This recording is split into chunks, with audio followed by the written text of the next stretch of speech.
So this silly red flag day video going small town viral in the last few days, I don't even know what to say about that. But I have gotten some requests for a follow-up video. So, you gotta give the people what they want, right? So personally, I think the funniest thing about all of this is that the next school day we had was a red flag day, and it actually went freakishly smoothly. I guess the power of social media is that everybody gets the memo! Multiple people have commented that we should play this video at kindergarten orientation and back to school night, and even though they think that's so weird, maybe we should. Maybe we won't be the next town to have moms pull guns on each other and drop off. Get out the way. Oh no, the fight's out. I'm about to put your lights out. So here are some of the clarifying questions we've gotten about our hashtag RFDs, and I will answer them to the best of my ability.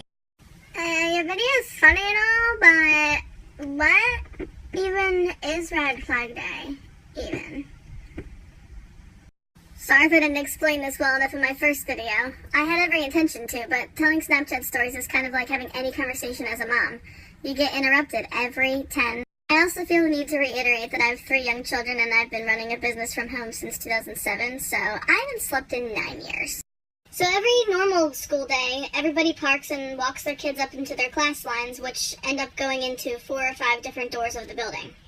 This is a pretty calm process, and it actually affords the parents some time to hang out with each other, and it's kind of a community building event every day. But obviously this isn't workable when the weather sucks, because who wants to stand outside with their kids in the rain, snow, or when it's 30 or below? So here's poor little Red Flag Day getting a bad rap, trying to offer parents a solution to a problem so they don't have to stand out in the nasty weather. But all the kids in the school have to come into one door, which is where it gets a little hairy. So how do you know it's a Red Flag Day? Did they send you a text, or is it like on the website? Well, I just look outside and check the weather. But yeah, but why is that a flag? Like, why not just like a sign? I mean, Red Flag Day sounds like some kind of like townwide activity day or something. I mean, it is. It's just not one anyone wants to participate in. And I think the red flag is effectively communicating some socialist undertones of fear. Like, don't mess it up, or else. So why is the writing on your sweatshirt backwards and the writing on the protocol paper forward? I wrote it backwards so that you'd be able to read it. I can't believe you'd even make a video like that when you're one of those awesome hoes. Don't you live on Clearview Avenue on the east side of town? Awesome holes. Okay, so I'm going to explain a little bit about the geography of this school now. Okay, so this is a map of our town. Elementary school right in the center. Railroad tracks that divide the town in half. Not as many people live on this side because there's not as many streets, and this side is split up into 2 because of the turnpike running through. So this little section here that is on this side of the turnpike and this side of the tracks is called the Summit, and that's supposedly called that because it's the highest point in town.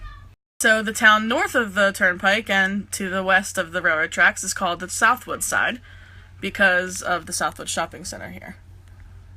This side of town where we currently live, as you see my business right here, it really has no name. At least, so we thought. So this entire side of town on the Southwood and Summit side can just hop on Elm Ave, cross over the tracks, make an easy right onto Academy, and drop the kids off at the school. This is a one-way street. So what I've learned through all this is that there's an unspoken expectation for everyone on this side of town to go down Glassboro Road, wait here at this light, at the morning traffic, and then sit here and wait.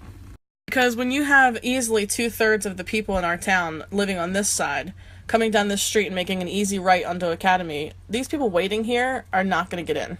So what do we do on this side of town? We come down Glassboro Road, we make a left onto Assam here instead of waiting here for the morning mercies of this entire half of town.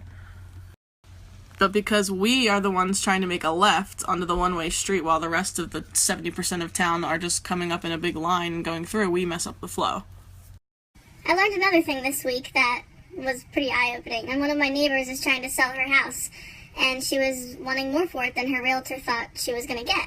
So as my neighbor was explaining to her realtor that the properties on this side of town are big and there's mature trees and we're close to the schools, her realtor says to her, "You do know that your house is on the poor side of town, don't you?"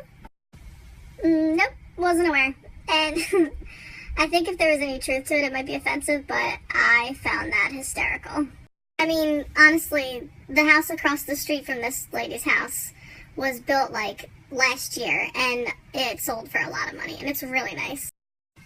And there's literally houses all over this town that the prices and the property values are just all over the place, so I just found it really funny. But, so now to pull all this together for you on Red Flag Day, when, you know how it is. You've got The Southwood side coming to school with their fresh, hot cup of Wawa coffee, and by the way, their children have never lost power in their lives because they live on the same grid as the Wawa. And you have the Summit side, which is literally looking down on the rest of the town. And then there's us. The poor side. The OG side. Old gangsta. The assum holes. Don't be surprised when us pony boys over here in District 12 cut you off at the Capitol. You wouldn't be letting us in. I cut Associative Mountain any day.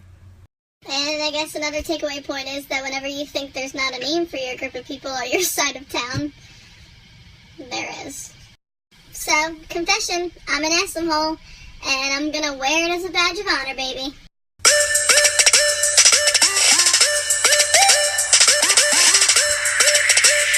Stay gold, assum holes.